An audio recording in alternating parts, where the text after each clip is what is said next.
Hi team, welcome back to Team DTV, and today we are here at Adventure Cove here in Subic participating in the media drive of the BYD Sea Lion 5. Napanood nyo naman siguro yung embargo review natin nito last time, and we did a very quick test drive. Limited lang tayo dun sa area ng Evo Center.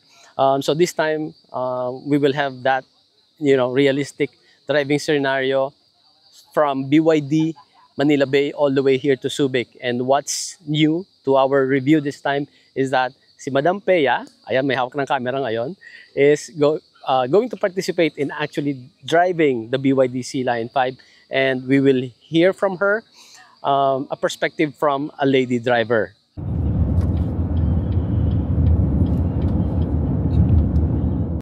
Okay guys, so si Madam Pea has been driving the BYD Sea Lion 5 for more than 30 minutes na. So far, what do you think? Maganda yung feel ng driving. And then, medyo nabibitin lang ako sa acceleration. Wow, bitin sa acceleration. Hindi, pag sa highway lang, Oh, medyo kulang lang. medyo Compare kay si Lion 6 kasi. So, dun lang ako nagbe-base. so in comparison kay Panchita, feeling mo hindi kasing responsive yung acceleration niya. Yes. Okay. How about pagdating sa sa steering, sa manibela? Oo, maganda yung niya. Sakto lang, hindi siya super lambot, hindi rin siya matigas. Oo. So, Tsaka magandang, mas How about yung brake feel? okay din, maganda. Yung brake niya. Tsaka magandang suspension niya. Maganda suspension. Ano sa tingin mo yung suspension? Mas matigas or mas malambot kay Panchita or pareho lang?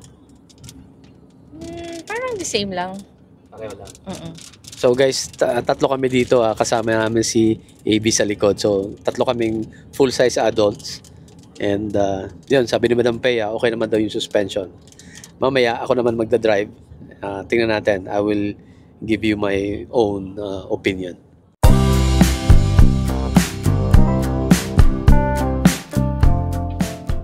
Okay, so I've been driving this BYD Sea Lion 5 here in SC Tex, going to Subic for 16 kilometers already. So I think I have a similar experience, the same feedback with Madam Pea. Mukhang yung acceleration, yung pedal niya, medyo kailangan mo pang mas madiin, mas malalim na tapak before you can really feel the acceleration. So, yun agad yung something very significant na difference in comparison to our Sea Lion 6, si Panchita. But in general, comparing to other cars that we've driven, okay din naman siya, responsive. Kaya lang, of course, sanay kami, mas gamay namin yung reaction yung response ni Panchita, kaya yun ang pinakang first na comparison namin. But anyway guys, so far yung two legs that we've driven, kami ni Madam Pea, pareho kaming naka-eco mode. So we just want to finish this leg, makarating lang ng Subic, just driving on eco mode. Later, subukan naman natin yung two other modes niya and tingnan natin. Okay?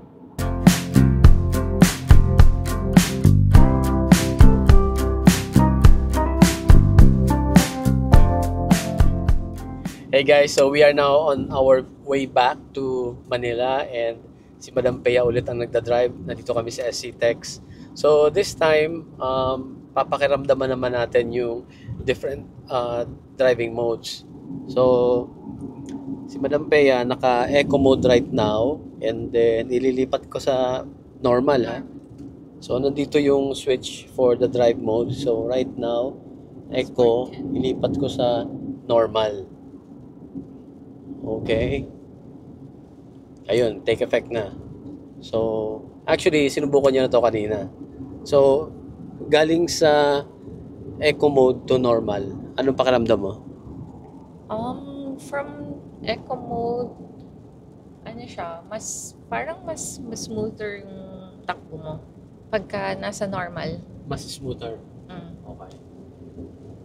ganito, na medyo mabilis na tayo. May difference sa May eco. difference, oo. Makikita mo yung mafe-feel mo yung Yung difference nila. Parang pigil pag nasa eco ka. Nabibitin ka. Oo.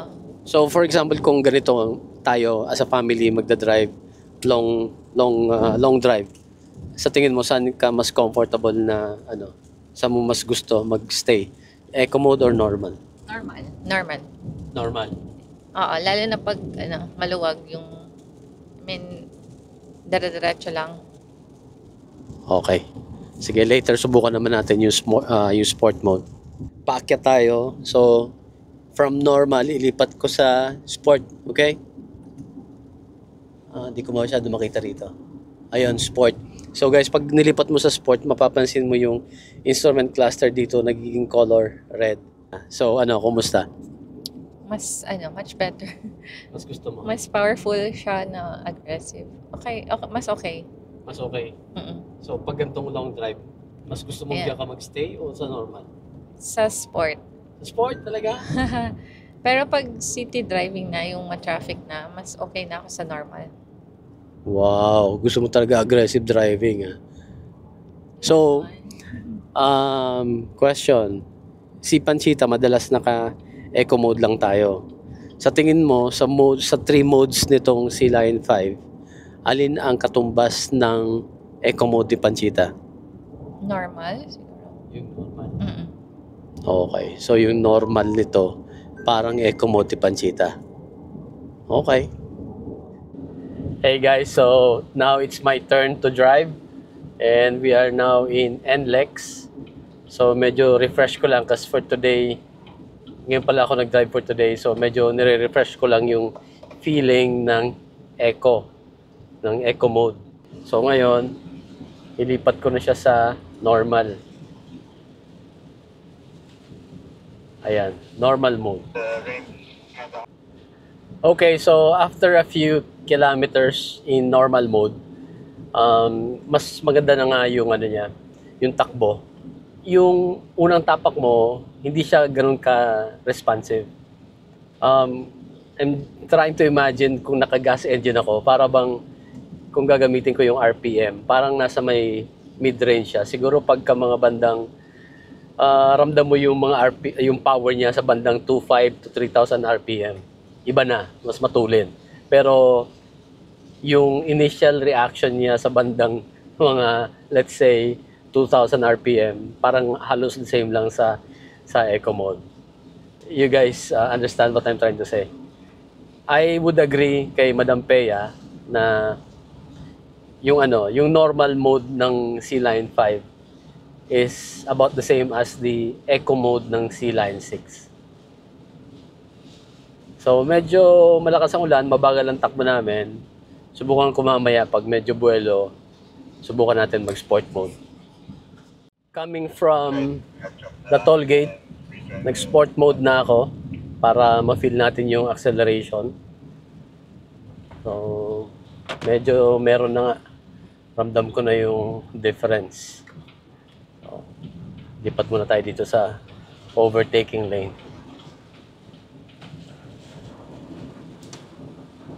Okay, tapak. Ayun.